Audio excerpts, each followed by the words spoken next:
তোমরা এক্সামের 1 ঘন্টা আগে, অন্তত 1 ঘন্টা আগে তোমরা কিন্তু পৌঁছে যাবে তোমাদের এক্সাম সেন্টারে। প্রথম দিন অবশ্যই ঘন্টাখানিক আগে পৌঁছাবে, তাহলে তোমাদের নার্ভের প্রেশারটা কম থাকবে। পৌঁছাতে দেরি হলে কিন্তু টেনসড বেশি হয়ে যাবে। এবং তোমাদের অ্যাডমিট কার্ড ছাড়াও কিন্তু সাথে আধার কার্ডটি নিয়ে যেতে হবে ফটো প্রুফ বা আইডি প্রুফ হিসাবে, সেটি কিন্তু ভুলো না। পেন, অ্যাডমিট কার্ড এবং আধার কার্ড ব্যাগে আগের দিন রাতেই কিন্তু গুছিয়ে রেখে দেবে। এবার দেখো আজকে ইম্পর্টেন্ট যে থিওরিগুলি চাইল্ড স্টাডিজের জন্য ইম্পর্টেন্ট, এক নজর এই ক্লাসটি মন দিয়ে শোনো। শুনলে তোমরা কিন্তু মনে রাখতে পারবে। আগেই তোমরা পড়ে নিয়েছো, আর একবার শুনে নাও, কনসেপ্টটি ক্লিয়ার করে নাও। কোহেলবার্গের নৈতিক বিকাশ কিন্তু অত্যন্ত গুরুত্বপূর্ণ। কোহেলবার্গের নৈতিক বিকাশের 3টি পর্যায় আছে। প্রাক প্রথাগত পর্যায় 4 থেকে 10 বছর, প্রথাগত পর্যায় 10 থেকে 13 বছর এবং উত্তর প্রথাগত পর্যায় 13 ও তার বেশি। প্রাক প্রথাগত পর্যায়, এই পর্যায়ে 2টি স্তরে ভাগ করা হয়েছে, শাস্তি ও বাধ্যতা। শাস্তি এড়ানোর জন্য শিশু কী করে? শিশু অন্যের বাধ্য হয়, নিয়ম নীতি অনুসরণ করে। শাস্তি এড়ানোর জন্যই কিন্তু সে ভয় পেয়ে কিন্তু বাধ্য থাকে। এবং দ্বিতীয় স্তরটি কি? ইচ্ছামতো আচরণ। কেবলমাত্র স্বার্থ রক্ষার জন্যই শিশু নিয়ম মেনে চলে। এই পর্যায়ে কিন্তু আত্মকেন্দ্রিকতা দেখা যায়। এখানে কোহেলবার্গ এই স্তরটাকে বলেছেন বদলের নীতির কথা বলেছেন। যেমন তুমি আমার বই ছিঁড়ে দিয়েছো, আমি তোমার পুতুল ভেঙে দেবো, এই যে বদলের নীতির কথা কিন্তু কোহেলবার্গ এই দ্বিতীয় স্তরটিকে বলেছেন। এইবার প্রথাগত স্তর, যেটি শুরু হচ্ছে 10 থেকে 13 বছর। এই পর্যায়টাকেও কিন্তু 2টি ভাগে ভাগ করা হয়েছে। তৃতীয় স্তরে কি বলা হচ্ছে? এই বয়সের বালক বালিকারা অপরের সমর্থন আকাঙ্ক্ষা করে, অর্থাৎ তারা ভালো ছেলে ভালো মেয়ে এই কথাগুলি কিন্তু শুনতে ভালোবাসে এবং সেই অনুযায়ী কিন্তু তারা আচরণ করে। চতুর্থ স্তরে কি বলা হচ্ছে? এই স্তরে নিয়ম নীতি প্রাধান্য পায় এবং আইন, সমাজ, ধর্ম, নৈতিকতা তার আচরণকে নিয়ন্ত্রণ করে। এই স্তরের বালকেরা আইনসঙ্গত সমাজ সমর্থিত আচরণকেই কর্তব্য মনে করে। কোনটাকে কর্তব্য মনে করে? যেটা আইনসঙ্গত এবং সমাজ সমর্থিত।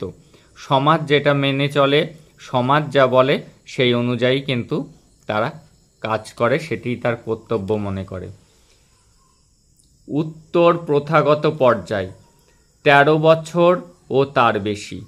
এই বয়সটাকেও 2টো ভাগে ভাগ করা হয়েছে, মনে রাখবে। পঞ্চম স্তর, এখানে শিশু কিন্তু যুক্তির আশ্রয় নেয়। নীতি সংক্রান্ত কোনো সিদ্ধান্ত নেওয়ার সময় সে কিন্তু তার বিচার বুদ্ধি দিয়ে সেটি বিবেচনা করে তারপরে সে সিদ্ধান্ত গ্রহণ করে। আইন তার আচরণকে নিয়ন্ত্রণ করে। এই পঞ্চম পর্যায়ে কিন্তু যুক্তি নির্ভর এবং আইন তার আচরণকে নিয়ন্ত্রণ করে। এবং ষষ্ঠ পর্যায়ে কি হয়? ষষ্ঠ পর্যায়ে তার বিবেক কিন্তু খুব সক্রিয় থাকে। সে যে কাজটি সমাজের জন্য ভালো সেই কাজটি সে করে এবং বিবেক তাকে যা বলে সেইভাবেই কিন্তু সে তার আচরণটি করে। তাহলে ষষ্ঠ পর্যায়ে ব্যক্তি নিয়ন্ত্রিত হয় বিবেকের দ্বারা। একেই কিন্তু সার্বজনীন নীতি বলা হয়েছে, কারণ এই বয়সে এসে সে সকলের কথা ভাবা শুরু করে। কোহেলবার্গ নৈতিক বিকাশের প্রেক্ষিতে ব্যক্তিদেরকে 2 ভাগে ভাগ করেছেন, টাইপ এ আর টাইপ বি। টাইপ এ ব্যক্তিদের নৈতিকতা নিয়ন্ত্রিত হয় নিয়মের দ্বারা বা আইনের দ্বারা, আর টাইপ 2 ব্যক্তিদের নৈতিকতা নির্ভর করে আদর্শ ও উন্নত বিবেকের দ্বারা। এই 2টি পয়েন্ট কিন্তু মনে রাখতে হবে। এবছরের জন্য আরও একটি গুরুত্বপূর্ণ থিওরি হলো এরিকসন। এরিকসনের মনোসামাজিক তত্ত্ব। মনোসামাজিক বিকাশের প্রবক্তা এরিকসন নিও ফ্রয়েডিয়ানদের অন্যতম ছিল। নিও ফ্রয়েডিয়ান কারা? যারা ফ্রয়েডের অনুগামী তাদেরকেই বলা হয় কিন্তু নিও ফ্রয়েডিয়ান। এরিকসন ব্যক্তির বিকাশে মনোসমীক্ষণ তথ্যকে সমর্থন করলেও লিবিডোর অতি যৌনতার ভূমিকাকে কিন্তু অস্বীকার করেছেন। পরবর্তীতে ব্যক্তির বিকাশে সামাজিক উপাদানের গুরুত্বের কথা বলেছেন।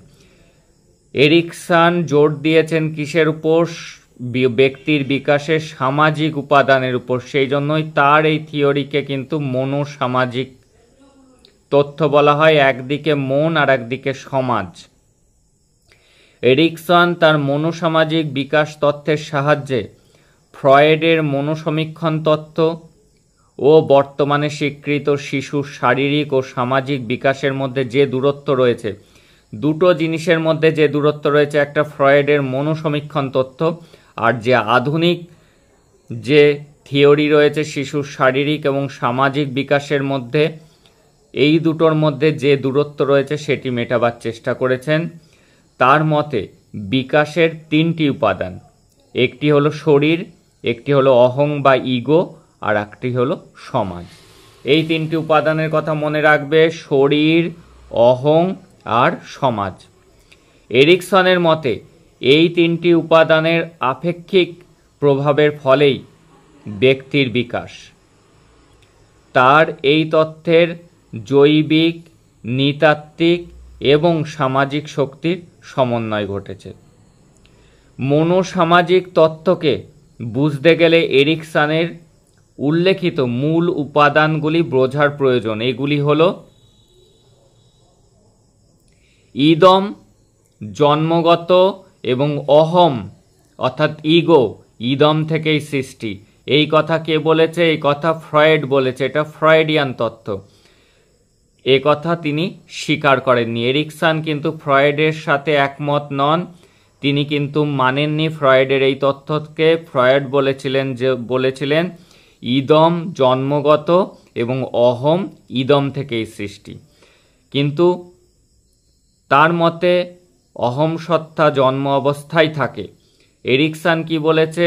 অহমটা ইদম থেকে সৃষ্ট নয়, অহম কিন্তু জন্ম অবস্থাতেই থাকে এবং এটি অবচেতন মনে ইদমের প্রভাব ছাড়াই স্বাধীনভাবে অবস্থান করে। ভালো করে বুঝে নাও ফ্রয়েড কি বলেছে। ফ্রয়েড বলেছে ইদম জন্মগত এবং অহম কিন্তু ইদম থেকে সৃষ্টি। আর এরিকসন কি বলছে? এরিকসন বলছে না, অহম সত্তা জন্ম অবস্থাতেই থাকে এবং এটি অবচেতন মনে ইদমের প্রভাব ছাড়াই স্বাধীনভাবে অবস্থান করে। জন্মগতভাবে অহং দ্বন্দ্বমুক্ত অবস্থায় থাকে। অহম সত্তার বিকাশে মৌলিক উপাদানগুলি হল সামাজিক পরিবেশ। এখানে এরিকসন কিন্তু বারবারই সামাজিক পরিবেশের উপর জোর দিয়েছেন। এই যে অহং বা ইগো, এটির বিকাশ ঘটে, এটি বিকাশে মৌলিক উপাদান হলো সামাজিক পরিবেশ। যে যেমন সমাজে থাকে তার অহংবোধ কিন্তু তেমন হয়। সামাজিক পরিবেশে অভিযোজনের ফলেই কিন্তু ব্যক্তিত্ব বিকাশ হয়। ব্যক্তি ও সমাজের চাহিদার মধ্যে দ্বন্দ্ব দেখা দিলেই অভিযোজনমূলক আচরণের প্রয়োজন হয়। কি বলা হচ্ছে? ব্যক্তি ও সমাজের চাহিদার মধ্যে, এই দুটো জিনিসের মধ্যে যদি দ্বন্দ্ব দেখা দেয় দিলেই অভিযোজনমূলক আচরণের প্রয়োজন হয়। এই দ্বন্দ্বকেই এরিকসন বলেছেন মনোসামাজিক দ্বন্দ্ব। কিসের মধ্যে দ্বন্দ্ব? ব্যক্তি ও সমাজের চাহিদা, অর্থাৎ ব্যক্তি কি চাই, অর্থাৎ তুমি কি চাও আর সমাজ কি চাচ্ছে, এই যে এই দুটো জিনিসের মধ্যে দ্বন্দ্ব। তুমি চাচ্ছ এই জিনিস হতে, মা বাবা বলছে না তুই মাস্টার না ডাক্তার হয়। এই যে দ্বন্দ্ব দুটো চাহিদার মধ্যে, এই দ্বন্দ্বের দেখা দিলে তখন কিন্তু অভিযোজনমূলক আচরণের প্রয়োজন হয়। দুজনেরকেই একটা কম্প্রোমাইজে আসতে হয়। এই দ্বন্দ্বকেই এরিকসন বলেছেন মনোসামাজিক দ্বন্দ্ব। মনোসামাজিক দ্বন্দ্বই অহংসত্তার বিকাশ ঘটায়। অহংসত্তার বিকাশে ব্যক্তিগত পার্থক্য লক্ষ্য করা যায়। এক এক ব্যক্তির ইগো কিন্তু এক এক রকমের হয়, সবার ইগো কিন্তু সমান হয় না। অহংসত্তার বিকাশই হলো ব্যক্তিত্ব বিকাশ। তাহলে কি বলেছেন? অহংসত্তার বিকাশ কি? ব্যক্তিত্ব বিকাশ। এই একটা জাস্ট কনসেপ্ট আমরা মাথায় রেখে দিলাম। এরিকসন কি বলতে চেয়েছেন? এরিকসন কার অনুগামী ছিলেন? ফ্রয়েডের অনুগামী ছিলেন, কিন্তু ফ্রয়েডের তথ্যকে কিন্তু তিনি ডাইরেক্ট সমর্থন করেননি। তিনি কিন্তু 3টে মৌলিক উপাদানের উপর জোর দিয়েছেন ব্যক্তিত্ব বিকাশের জন্য, সেটি হলো শরীর, অহং এবং সমাজ।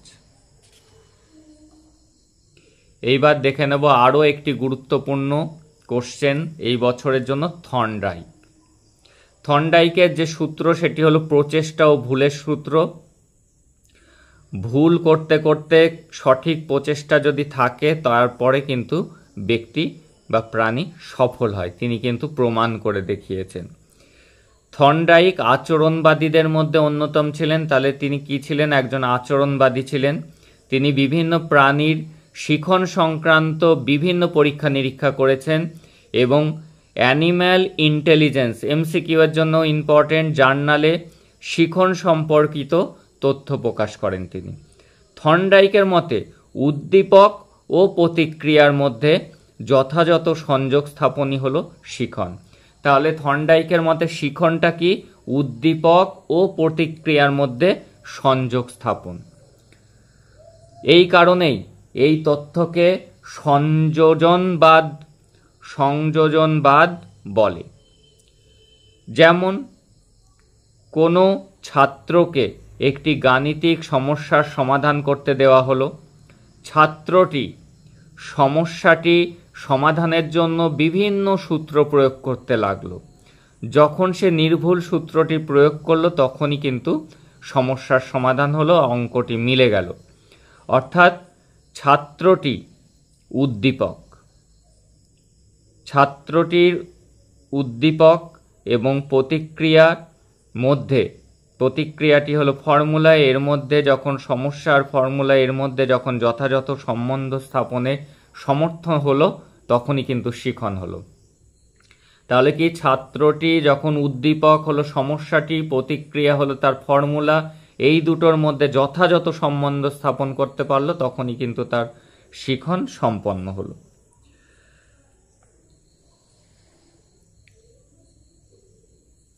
থর্নডাইকের শিখন তত্ত্বটি ভুল ও প্রচেষ্টার তত্ত্ব বলে খ্যাত।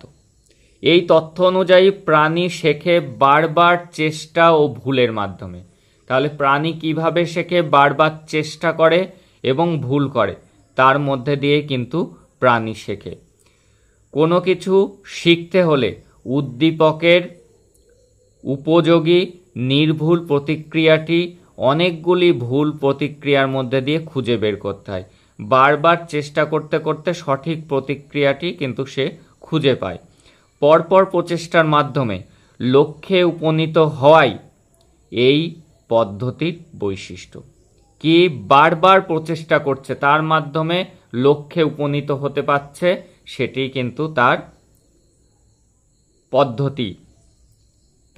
এই পদ্ধতির বৈশিষ্ট্য। উপায় ও লক্ষ্যের মধ্যে, উপায় কিভাবে এটি করব এবং লক্ষ্য টার্গেটে পৌঁছাবো, এর মধ্যে পারস্পরিক সম্পর্ক রয়েছে, তা সম্বন্ধে ধারণা শিক্ষার্থীদের মধ্যে থাকে না, কিংবা থাকলেও অত্যন্ত অস্পষ্ট। ভুল প্রতিক্রিয়াকে বাতিল এবং সফল প্রতিক্রিয়া নির্বাচন, এইভাবেই কিন্তু প্রাণীর শিখন হয়। যেগুলি ভুল সেগুলিকে বাতিল করে দেওয়া এবং যেগুলি সফল বা সঠিক সেটাকে নির্বাচন করার এর মাধ্যমেই কিন্তু প্রাণীর শিখন হয়। তারপরে এই যে ভুল প্রচেষ্টা থিওরি আসলে কিন্তু তোমরা কি করবে? তোমরা পরীক্ষাটি লিখবে, পাজল বক্সের যে পরীক্ষা তোমরা সেটি লিখবে। দেখো আরও একটি গুরুত্বপূর্ণ কোশ্চেন হলো থর্নডাইকের শিখন সূত্রটি আলোচনা করুন। থর্নডাইকের শিখন সূত্র থর্নডাইকের মুখ্য সূত্র এবং গৌণ সূত্র। মুখ্য সূত্রের মধ্যে রয়েছে প্রস্তুতির সূত্র, ফল লাভের সূত্র আর অনুশীলনের সূত্র। প্রস্তুতির সূত্রটি কি? উদ্দীপক ও প্রতিক্রিয়ার মধ্যে সংযোগ স্থাপনের জন্য শিক্ষার্থীদের মধ্যে দৈহিক ও মানসিক প্রস্তুতি থাকা প্রয়োজন। তাহলে কি উদ্দীপক ও প্রতিক্রিয়ার মধ্যে সংযোগ স্থাপনের জন্য শিক্ষার্থীদের মধ্যে দৈহিক এবং মানসিক প্রস্তুতি থাকা প্রয়োজন। অর্থাৎ যে উত্তেজনা স্নায়ু বহন করতে তৈরি তা বহন করতে দিলে ব্যক্তির তৃপ্তি আসবে, আর যে উত্তেজনা স্নায়ু বহন করতে সক্ষম নয় সেই উত্তেজনা বহন করতে দিলে ব্যক্তির ফল লাভ হবে না। এই গেল প্রস্তুতির সূত্র। এইবার আমরা দেখে নেব ফল লাভের সূত্র। ফল লাভের সূত্র: উদ্দীপক ও প্রতিক্রিয়ার সংযোগের ফলে যদি শিক্ষার্থীর কাছে সন্তোষজনক বা তৃপ্তিদায়ক হয়, উদ্দীপক ও প্রতিক্রিয়ার সংযোগের ফল, ফল লাভের সূত্র কিন্তু এর ফল যদি শিক্ষার্থীর কাছে সন্তোষজনক হয় বা তৃপ্তিদায়ক হয় তবে সংযোগটি কিন্তু শক্তিশালী হয়, অর্থাৎ এসআর বন্ধন দৃঢ় হয়।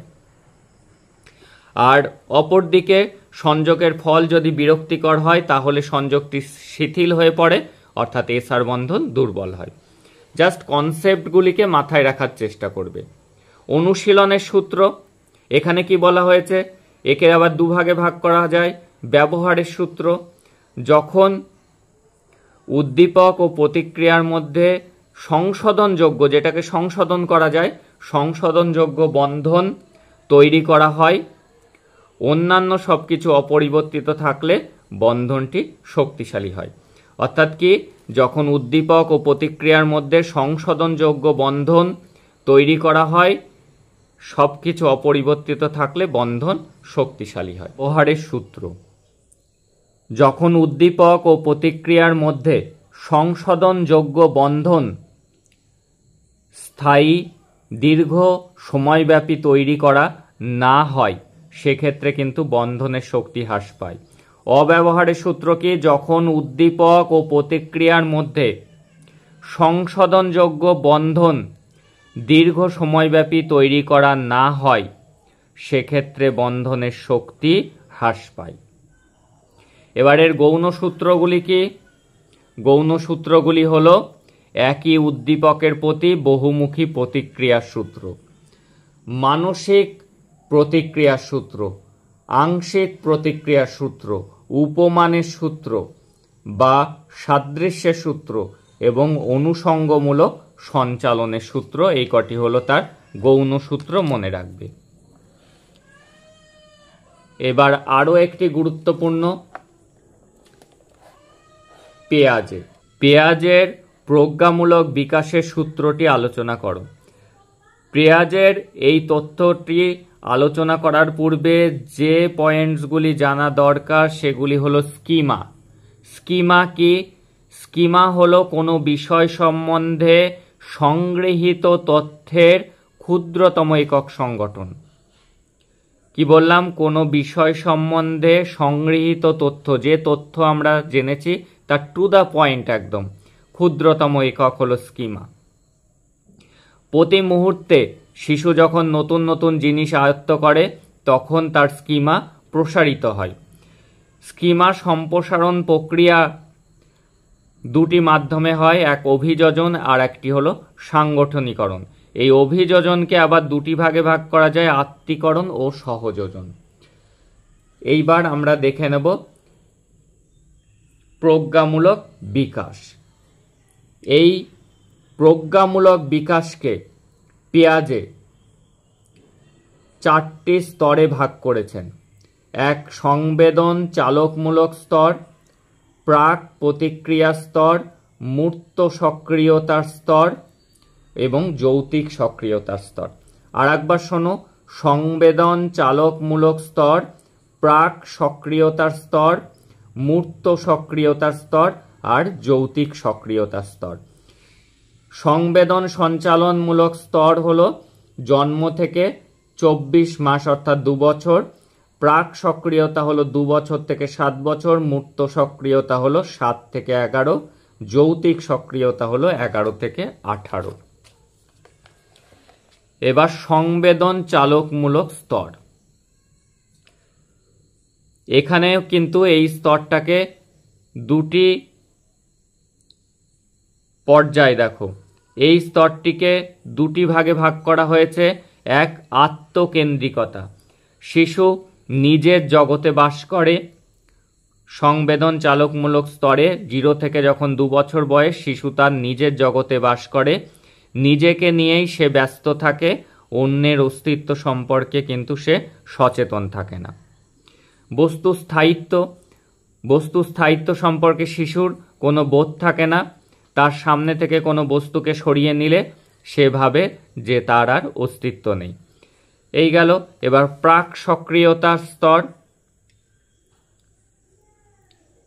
এই স্তরের সময়কাল 2 থেকে 7 বছর।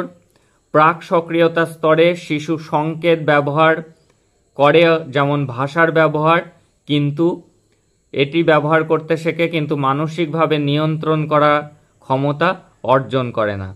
প্রাক সক্রিয়তার বৈশিষ্ট্য সম্পর্কে আরও কিছু তথ্য উল্লেখ করা যায়। এই স্তরের শিশুরা তাদের জগৎ ছাড়াও বাইরের জগতের অস্তিত্ব তারা বুঝতে পারে। এইবার হলো মূর্ত সক্রিয়তা। মূর্ত সক্রিয়তাতে কি হয়?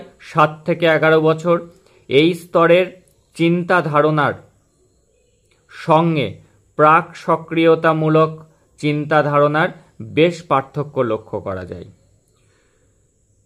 প্রাক সক্রিয়তা স্তরে মানসিক সক্রিয়তার যে সীমাবদ্ধতা আছে, অর্থাৎ সে বাইরের জগতের অস্তিত্বটুকু বুঝতে পারে, তার বেশি কিন্তু কিছু নয়।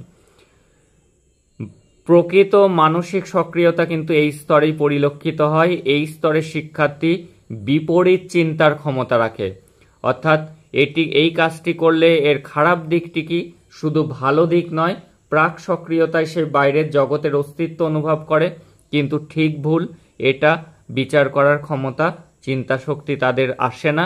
কিন্তু মূর্ত সক্রিয়তার ক্ষেত্রে কিন্তু তারা বিপরীত চিন্তন ক্ষমতা তাদের জন্মায়।